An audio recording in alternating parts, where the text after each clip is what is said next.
ಆರೋಗ್ಯ, ಕುಡಿಯುವ ನೀರಿನ ಸಮಸ್ಯೆಗಳು, ಶುಚಿತ್ವ, ಜೈವಿಕ ಕೃಷಿಗೆ ಪ್ರೋತ್ಸಾಹಗಳನ್ನು ಮಂಜೇಶ್ವರ ಬ್ಲಾಕ್ ಪಂಚಾಯತ್ ಉಪಾಧ್ಯಕ್ಷೆ ಮಮತಾ ದಿವಾಕರ್ 2018 ಹಾಗೂ 2019 ಸಾಲಿನ ಬಜೆಟ್ ಅನ್ನು ಬ್ಲಾಕ್ ಪಂಚಾಯತ್ ಸಭಾಂಗಣದಲ್ಲಿ ಮಂಡಿಸಿದರು. ಕಳೆದ ಸಲ ಬ್ಲಾಕ್ ಪಂಚಾಯತ್ ವತಿಯಿಂದ ಜಾರಿಗೊಳಿಸಿದ ಯೋಜನೆಗಳಿಂದ ಪ್ರತಿಫಲನವನ್ನ ಕಂಡಿರುವ ಹಿನ್ನೆಲೆಯಲ್ಲಿ ಮುಂದಿನ ವರ್ಷ ಕೂಡ ಒಂದು ಸಮಗ್ರ ಅಭಿವೃದ್ಧಿ ಯೋಜನೆಗಳನ್ನು ರೂಪಿಸಿ ಜಾರಿಗೊಳಿಸುವ ಗುರಿಯನ್ನ ಹೊಂದಿರುವುದಾಗಿ ಅವರು ಹೇಳಿದರು. ಕೃಷಿ ವಲಯದಲ್ಲಿ ಜೈವಿಕ ಕೃಷಿಗೆ ಪ್ರೋತ್ಸಾಹ ನೀಡುವ ಯೋಜನೆಗಳು, ಮಳೆ ನೀರಿನ ಮರುಪೂರಣದ ಯೋಜನೆಗಳಿಗೆ ಹೆಚ್ಚಿನ ನೆರವನ್ನ ಈ ವರ್ಷ ಮುಂದುವರಿಸಲಾಗುವುದಾಗಿ ಅವರು ಹೇಳಿದರು.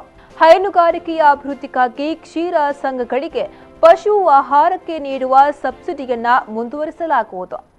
ಮಹಿಳೆಯರಿಗೆ ಉದ್ಯೋಗ ತರಬೇತಿಯನ್ನ ನೀಡುವುದರ ಮೂಲಕ ಪ್ರಾದೇಶಿಕ ಆರ್ಥಿಕ ಉನ್ನತಿಗಾಗಿ ಕ್ರಮ ಕೈಗೊಳ್ಳುವುದರ ಜೊತೆಗೆ ಈ ವರ್ಷ ಕೂಡ ಸಾಮಾಜಿಕ ಶಿಶು ಅಭಿವೃದ್ಧಿ ಯೋಜನೆಗಳನ್ನು ಜಾರಿಗೊಳಿಸಲಾಗುವುದು ಎಂದು ಅವರು ಹೇಳಿದರು. ಮಂಜೇಶ್ವರ ಬ್ಲಾಕ್ ಪಂಚಾಯತ್ ಜಾರಿಗೊಳಿಸಿದ ಯೋಜನೆಗಳಿಂದ ಒಳ್ಳೆಯ ಒಂದು ಪ್ರತಿಫಲವನ್ನು ಯಾವ ರೀತಿ ನಾವು ನಿರೀಕ್ಷಿಸಿದೆಯೋ ಅದನ್ನು ನಮಗೆ ಪಡೆಯಲಿಕ್ಕೆ ಸಾಧ್ಯವಾಗಿದೆ. ಈ ವರ್ಷ ಕೂಡ ಒಂದು ಸಮಗ್ರ ಅಭಿವೃದ್ಧಿ ಯೋಜನೆಗಳನ್ನು ರೂಪಿಸಿ ಜಾರಿಗೊಳಿಸುವ ಗುರಿಯನ್ನು ಬ್ಲಾಕ್ ಪಂಚಾಯತ್ ಹೊಂದಿದೆ.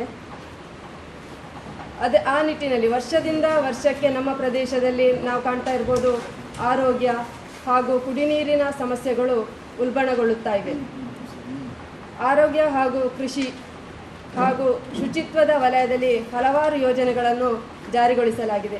ಮುಖ್ಯವಾಗಿ ಕೃಷಿ ವಲಯದಲ್ಲಿ ಜೈವ ಕೃಷಿಗೆ ಪ್ರೋತ್ಸಾಹ ನೀಡುವ ಯೋಜನೆಗಳು, ಮಳೆ ನೀರಿನ ಮರುಪೂರಣದ ಯೋಜನೆಗಳಿಗೆ ಹೆಚ್ಚಿನ ಆದ್ಯತೆಯನ್ನು ನೀಡಲಾಗಿದೆ. ಈ ವರ್ಷ ಕೂಡ ಅದನ್ನು ಹಾಗೆ ಮುಂದುವರಿಸಲಾಗುವುದು. ವೇದಿಕೆಯಲ್ಲಿ ಬ್ಲಾಕ್ ಪಂಚಾಯತ್ ಅಧ್ಯಕ್ಷೆ ಎಕೆಎಂ ಅಶ್ರಫ್, ಮೊಹಮ್ಮದ್ ಮುಸ್ತಾಫಾ, ಫಾತಿಮತ್ ಜುಹಾರಾ ಮೊದಲಾದವರು ಹಾಜರಿದ್ದರು.